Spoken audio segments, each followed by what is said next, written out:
On the golf course in Hawaii, the US president had his sights set firmly on the green. Back in Washington, attention was on North Korea. US Treasury officials announced sanctions against it for what they described as provocative, destabilizing and repressive actions. And this is why. A spoof film about an attempt to kill the North Korean leader Kim Jong-un, which outraged Pyongyang. Just days before its release, there was a cyber attack on Sony Pictures.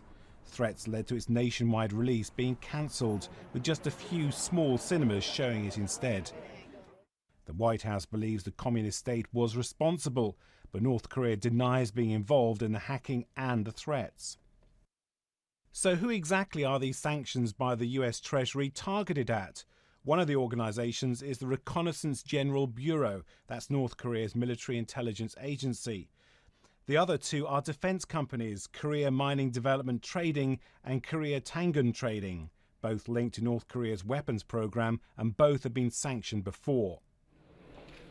Last week, North Korea suffered lengthy internet outages, which they blamed on the United States.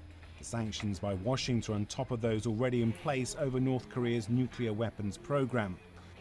This is believed to be the first time the US has tried to punish another country for cyber attacks on an American company. But the effect of these sanctions could be limited, given North Korea's isolation from the world and the small size of its economy.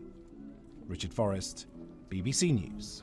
Hackers use these devices almost like a big crowd of people trying to squeeze through the front doors of a shopping mall at the same time on Black Friday. And they are simply able to shut down websites by flooding them with requests from those hundreds of thousands of devices all at the same time. Earlier on Fox & Friends, cybersecurity analyst Morgan Wright gave this example. We've turned everything into a computer now. Your smartphone, your smart refrigerator, your IP connected, to the internet surveillance camera, DVRs, like you said. All of these things now have become an army of ants that are creating this deluge of traffic, and it's overwhelming these resources in a way they never anticipated. Now, while neither DYN nor the Department of Homeland Security have identified who was behind the attack, WikiLeaks is now suggesting it came from some of its supporters in response to reports that the U.S. pressured Ecuador to cut off WikiLeaks founder Julian Assange's access to the internet this week. Yesterday evening, WikiLeaks tweeted, "Mr. Assange is still alive and WikiLeaks is still publishing. We ask supporters to stop taking down the U.S. internet. You proved your point." Shortly after that, the attacks on DYN stopped. The scary thing about all of this, Neil, is that over the last year, cybersecurity analysts have been warning that these kinds of attacks are growing in their size, strength, and duration, and they expect that trend to continue going forward. Not encouraging. All right, Garrett, thank you very, very much. So Rich Hetson right now on Hillary Clinton in the middle of all of this, because they unearthed some video, I think going back some years, around 2010, that tells her that she's telling a lot of employees, hey, we got to fight cybersecurity, as if. Rich, what's going on here? Now, good morning, Neil. And who would have imagined at the start of this campaign season that cybersecurity could potentially be the most important issue? Hillary Clinton's campaign started off with the revelations that she used that private email server, something for which the FBI director said she was extremely careless. Then the hack of the Democratic National Committee. Then the hack of John Podesta's private email, her campaign chair, and charges that the Russians were interacting in our elections to an unprecedented amount. If only somebody had warned us 6 years ago that this could be the case. Well, somebody did. It was the then Secretary of State, Hillary Clinton. Protecting our cyber infrastructure and digital networks has to be a matter of national security as well as economic regulation. I think this is a responsibility we all share as Americans, but as State Department employees, we have a special duty to guard ourselves and our sensitive information. Clinton campaign spokesman Brian Fallon has responded to the release of that video saying, quote, "This is not new.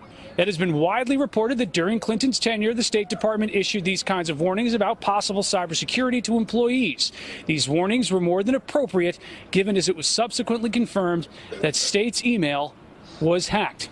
Hillary Clinton, in the meantime, has returned to the campaign trail. She was campaigning in Ohio yesterday. She met with a couple of activists for the Black Lives Matter movement and then spoke with folks at the Cuyahoga Community College. There, she called out Donald Trump and his refusal to unequivocally say that he would support the election results, especially if she were the winner.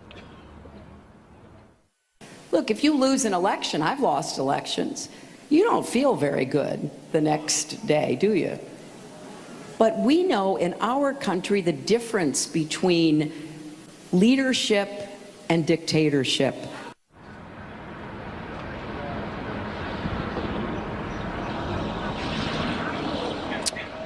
Hillary Clinton is now tied with Donald Trump, according to a Suffolk University poll in the state of Ohio. She leads in a number of the polls here in Pennsylvania, according to the Real Clear Politics average. She comes to Pennsylvania in just a little bit. She'll campaign in Pittsburgh with her running mate Tim Kaine, then off to the eastern side of the state in an event in Philadelphia. This all the while, Neil, while there's a report in Politico claiming that the Clinton team is already working on a possible transition, reaching out to Democrats on the Hill and other Democratic operatives to see how exactly she's going to fill the thousands of posts that she'll have available to her if she wins the election. Back to you. All right. Thank you very much, Rich Edson. Have any of you ever seen Bar Rescue, John Taffer? I have a different version for him today, Candidate Rescue.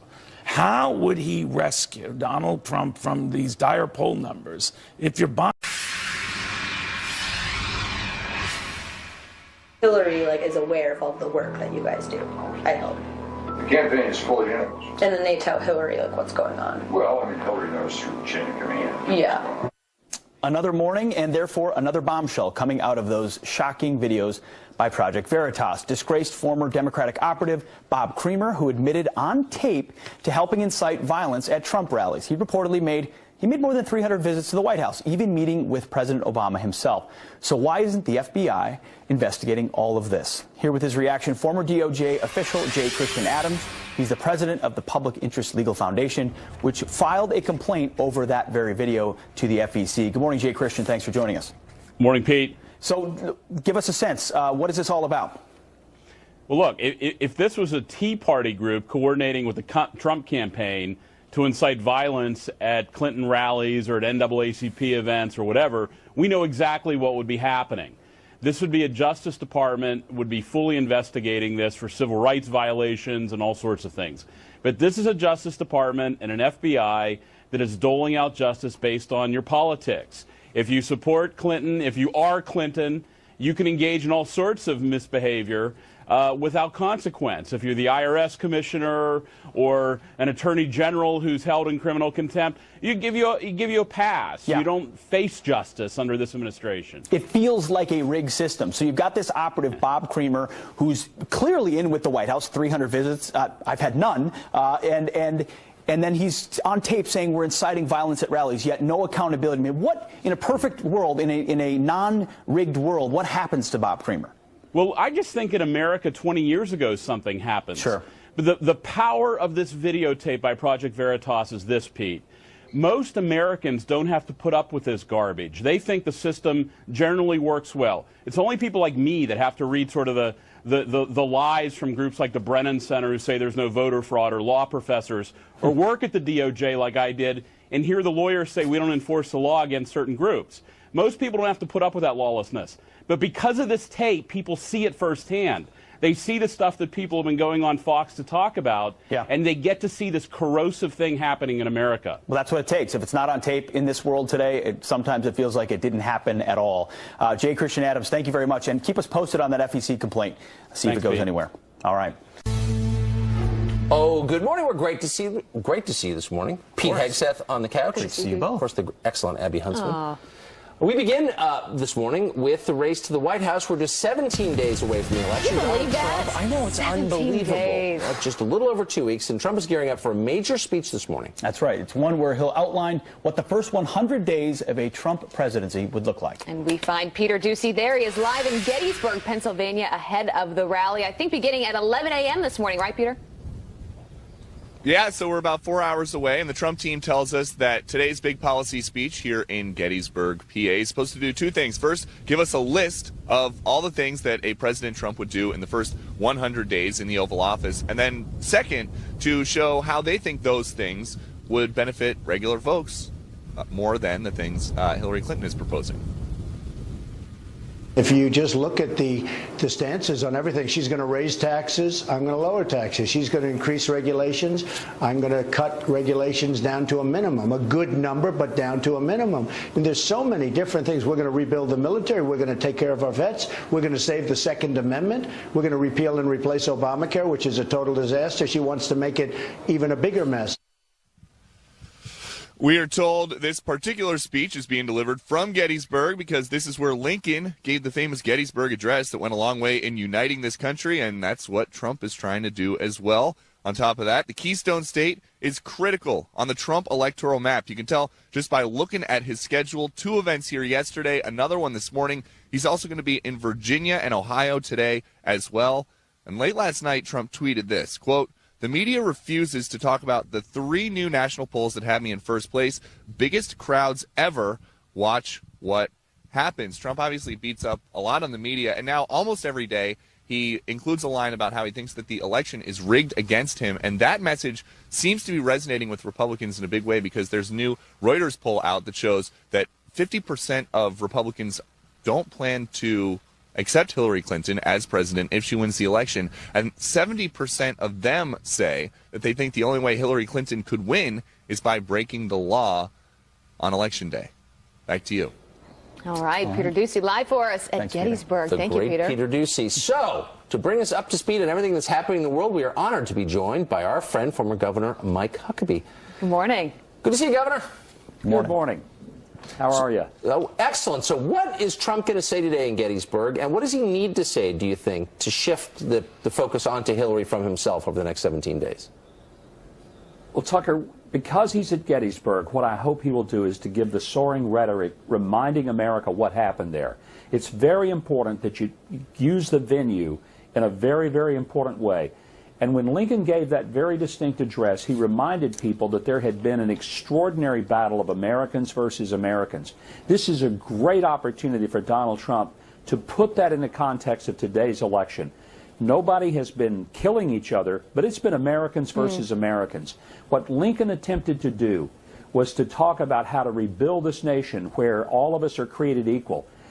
I wish I could write his speech for him today, because I would talk about the fact that we aren't equal today. Some people get justice, some get injustice. Some people are treated wonderfully by the Justice Department and by their government. Others are crushed by their government.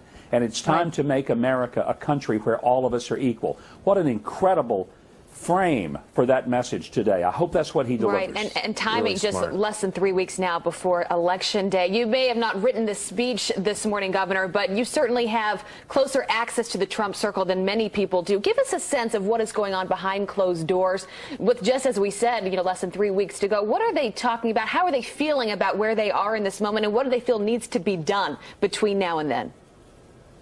Well, I think there's a combination of frustration that the media will not give attention to the revelations of WikiLeaks, that they continue to ignore the obvious things that disqualify Hillary Clinton from ever getting near the White House again, even as a visitor. That's frustrating. But the good news is that there is a real sense of optimism. The Trump people recognize that when people are called and polled, they're not necessarily going to say they're for Trump. When people have a camera or a microphone stuck in their face, they don't want their cars vandalized. They don't want their houses egged. Right. That's what's happening to people who openly support Trump. They get called bigots, homophobes, Islamophobes, xenophobes, some kind of phobe. People are really quiet, but I think we're going to see something very surprising on Election Day. I do think that there is momentum for the Trump campaign, and it's not just because of his rallies.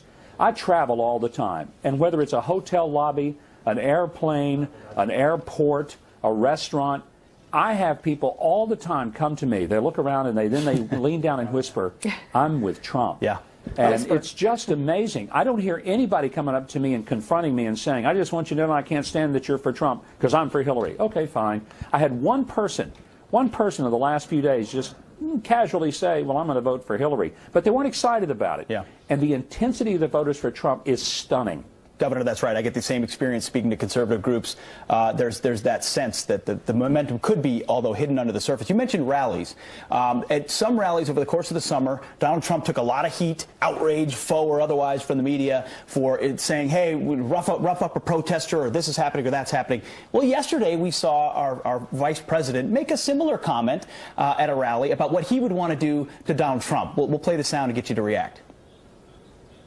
He said, because I'm famous, because I'm a star, because I'm a billionaire, I can do things